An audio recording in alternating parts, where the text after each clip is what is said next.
आदाब, मैं अब्दुल हमीद साहिल। आप देख रहे हैं ऐलान टाइम्स और शहाब टीवी। बात फिर उत्तर प्रदेश की करेंगे। उत्तर प्रदेश जब से ये भाजपा की सरकार आई है, योगी जी की सरकार आई है, इन्होंने इसके पहले जो सरकार चल रही थी, सपा की सरकार चल रही थी, उन पर ये आरोप लगाया था कि सपा के राज में वहाँ पर अपराध को बढ़ावा मिला, गुंडों को बढ़ावा मिला, माफिया का राज था। इस बात को मुद्दा बनाकर उन्होंने चुनाव लड़ा। चुनाव का एक अहम मुद्दा ये भी था और चुनाव जीत भी गए। लेकिन हम देख रहे हैं कि योगी जी जितने दावे कर रहे हैं उत्तर प्रदेश के अपराध को लेकर, वहाँ के गुंडों पर लगाम कसने को लेकर, उनकी नाक में नकेल डालने को लेकर, वो सब के सब धराशायी हो चुका है। आज यूपी में क्राइम रेट इतना बढ़ चुका है, अपराध की शरह इतनी बढ़ चुकी है कि सोचते ही रूह कांप जाती है। एक आम आदमी ये सोचने में मजबूर है क्या कि वो उत्तर प्रदेश में वाकई महफूज है, सेफ है। एक के बाद एक वहाँ पे वाक़ये होते चले जा रहे हैं, अपराध घटता चला जा रहा है, लेकिन सरकार की लगाम जो है वो गुंडों पर से ढीली होती चली जा रही है, सरकती चली जा रही है। अभी जो ताज़ा वाक़या आया है यूपी के हाथरस में, एक बच्ची, दलित बच्ची, जिसके साथ बहुत ही निर्मम तरीके से जिसके साथ रेप किया गया, गैंग रेप किया गया, और गैंग रेप करने के बाद उसकी ज़बान काट दी गई, उसके हाथ पैर तोड़ दिए गए, उसकी रीढ़ की हड्डी तक तोड़ दी गई। उस पर सितम ये कि 8 दिनों तक पुलिस ने इस पर कोई मामला दर्ज नहीं किया, कोई एफआईआर दर्ज नहीं किया। अस्पताल में वो बच्ची, वो पीड़िता 6 दिनों तक जनरल वार्ड में पड़ी रही। जब उसकी हालत बिगड़ी तो उसे दिल्ली के अस्पताल तक पहुंचाने के लिए एयर एम्बुलेंस का भी इंतज़ाम नहीं किया गया। आखिरकार उसने वहाँ दम तोड़ दिया। दिल्ली में उस बच्ची ने दम तोड़ दिया। लड़ते लड़ते ज़िंदगी की जो लड़ाई, जो उसके साथ जो बर्बरता की गई थी, जो जुल्म किया गया था, उसे याद करते करते, उसको सोचते सोचते उसकी रूह कांप जाती होगी। सोचें कितना बड़ा अन्याय उसके साथ हुआ। 4 लोगों ने, जो अपराधी हैं, उन्होंने उसके साथ बहुत ही भयानक तरीके से उसका गैंग रेप किया, उसकी ज़बान काटी, उसकी रीढ़ की हड्डी तोड़ी, उसके हाथ पैर तोड़ दिए, और फिर उसे इसी तरह छोड़कर वो लोग फरार हुए। वो चारों के चारों, संदीप ठाकुर, लोकुश ठाकुर, राजकुमार उर्फ रामू ठाकुर और रवि ठाकुर, ये वो चारों अपराधी हैं जो योगी के राज में खुले घूम रहे हैं।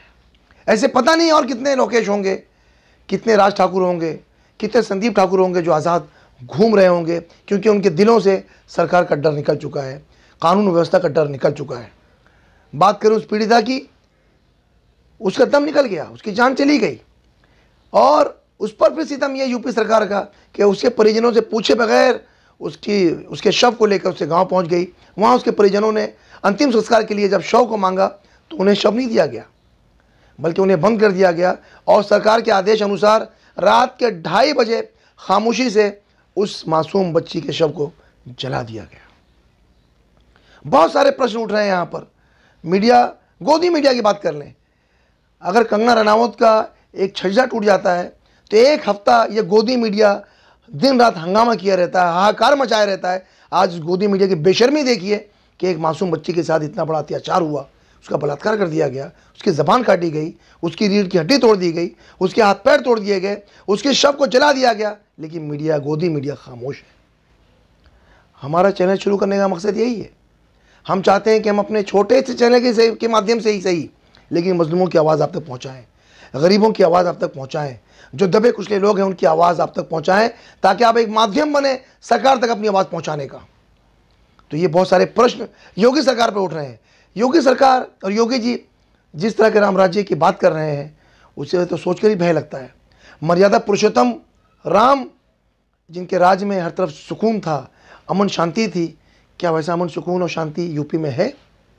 क्या वहाँ पे अपराध को लगाम लगी? क्या वहाँ पे आरोपी दंदनाते नहीं घूम रहे हैं? तो हम ये देख रहे हैं कि कहीं ना कहीं पूरी की पूरी कानून व्यवस्था चरमरा चुकी है।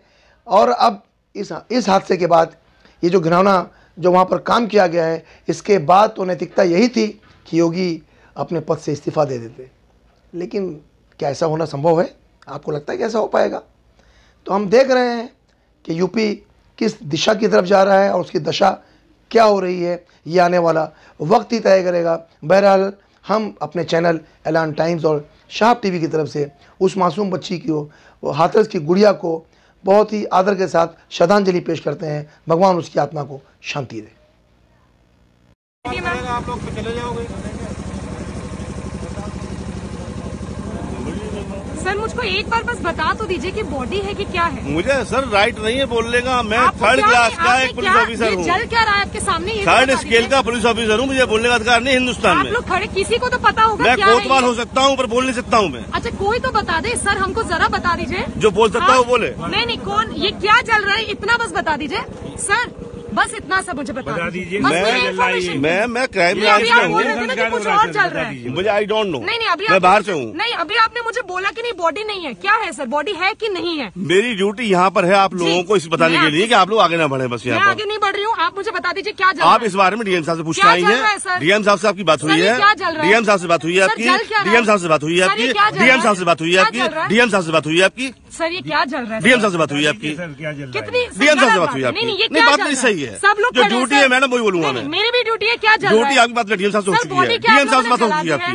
डीएम साहब से बात हो चुकी है। डीएम साहब नहीं है। नो बात आपकी हो चुकी है डीएम साहब से। मेरी नहीं। कौन सी बात हो गई डीएम साहब से? आपकी हुई है। आप वहीं जा रहे हैं। कौन सी बात हो गई? मुझे आप ही लोगों ने बताया अभी। ये क्या चल रहा है? आप लोग यहाँ खड़े हैं सर, ये क्या चल रहा है मुझे बताइए। मुझे पता नहीं क्या हो रहा है। संजीव कुमार, मुझे पता नहीं है।